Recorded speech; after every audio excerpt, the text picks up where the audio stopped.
बऱ्यापैकी सोशल मीडियावरती हो, हे हो. आहे, की खूप फ्रॉड होतायत, हो. की तुझी कुंडलिनी जागृत करून देतो, एवढे पैसे दे, हं. हे दे.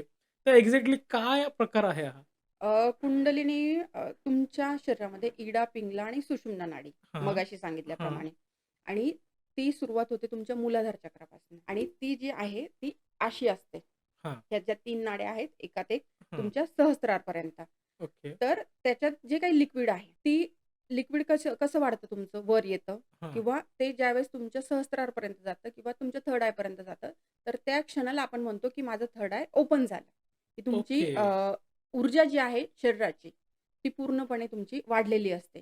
हां. पण जोपर्यंत पंप मिळणार नाही, ती ऊर्जा वाढवायला, तोपर्यंत ते होत नाही आणि एकदा ते झालं, की मेंटेन ठेवायला तुम्हाला ध्यान करावं लागतं. ओके, ध्यान, ध्यान आणि ध्यान. ओके, याच्या पलीकडे तुमचं म्हणजे म्हणू ना आपण तुम्ही जेवढं वाढवाल, तेवढी ती ऊर्जा वाढत जाते. युनिव्हर्सच्या एनर्जीशी तुम्ही कनेक्ट होत राहता. ओके. म्हणजे तो जो अनुभव आहे तो तुम्हाला सांगायचा जर झाला, गुरुनी जर तुमच्या आज्ञाचक्राला हं. त्यांच्या अंगठ्याने जर स्पर्श केला, जी काही ओके. प्रोसेस आहे, हां. लिटरली तुम्हाला तुमच्या मूलाधारपासनं ते आज्ञाचक्र आणि पिनल ग्लँड हं. हा जो पोर्शन आहे, स्ट्रेट आणि राउंड असा करंट लागतो. ओके.